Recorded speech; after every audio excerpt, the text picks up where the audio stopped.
सिया 22 साल की एक लड़की जो शहर के एक छोटे से इलाके में अपनी माँ और अपने प्यारे पालतू कुत्ते ब्रूनो के साथ रहती थी।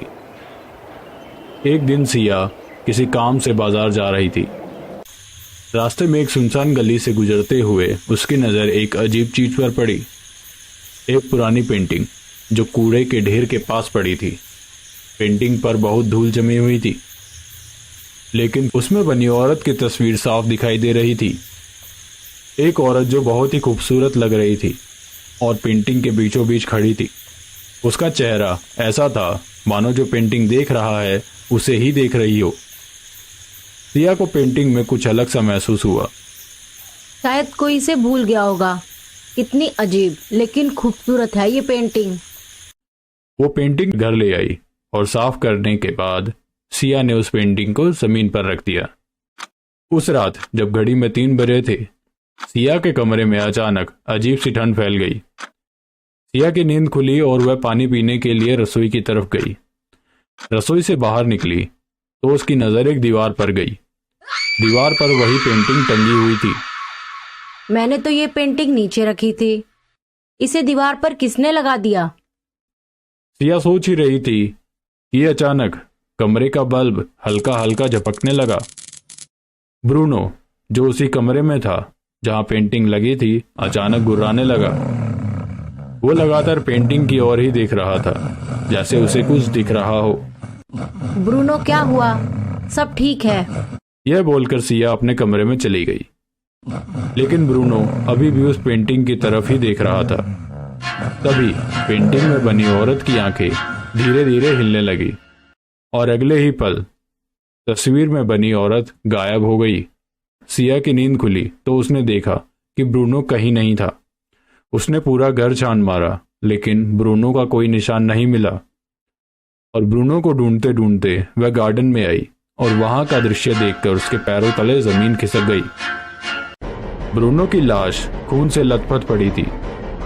उसकी आंखें फटी हुई थी, जैसे किसी ने उसे बहुत ही बेरहमी से मार डाला हो। यह देखकर सिया की चीख निकल गई। चीख सुनकर उसकी माँ भी वहां पर आ गई। कौन कर सकता है ये सब? लेकिन उसका असली डर तो अभी बाकी था। जब वह रोती हुई कमरे में लौटी तो उसकी नजर पेंटिंग पर पड़ी और अब तस्वीर पर बनी औरत के होठों पे एक अजीब सी डरावनी मुस्कान थी। कुछ दिनों तक सिया और उसकी माँ एक ही कमरे में सोने लगे। हर रात 3 बजे पेंटिंग में बनी औरत गायब हो जाती और घर में किसी के पैरों की आहट सुनाई देती। लेकिन अगली रात कुछ और ही हुआ। सिया की माँ जो उसके साथ ही सो रही थी अचानक आधी रात को घबराकर उठी। सिया की माँ, सिया, कोई कमरे में है? सिया ने पूरा घर छान मारा, लेकिन वहां कोई नहीं था। पर कमरे में एक अजीब सी बदबू फैल चुकी थी, जैसे सड़ा हुआ मांस।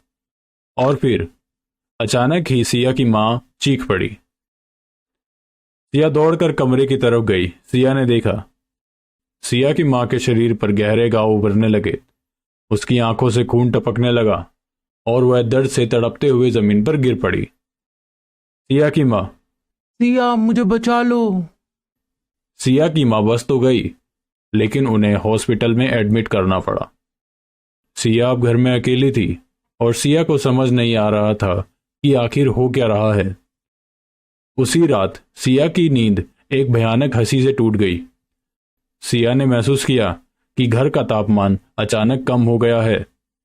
तभी सिया की नज़र उस पेंटिंग पर गई और उसने देखा तो वह औरत पेंटिंग में चलती हुई नजर आई और धीरे धीरे पास आती जा रही थी। और अब उस औरत की आंखों से खून बहने लगा। अचानक पेंटिंग के दोनों तरफ से हाथ निकले और वह पेंटिंग सिया की तरफ दौड़ पड़ी और एकदम से सिया की नींद टूट गई। लेकिन अब सिया को ऐसा लग रहा था कि वह घर में अकेली नहीं है।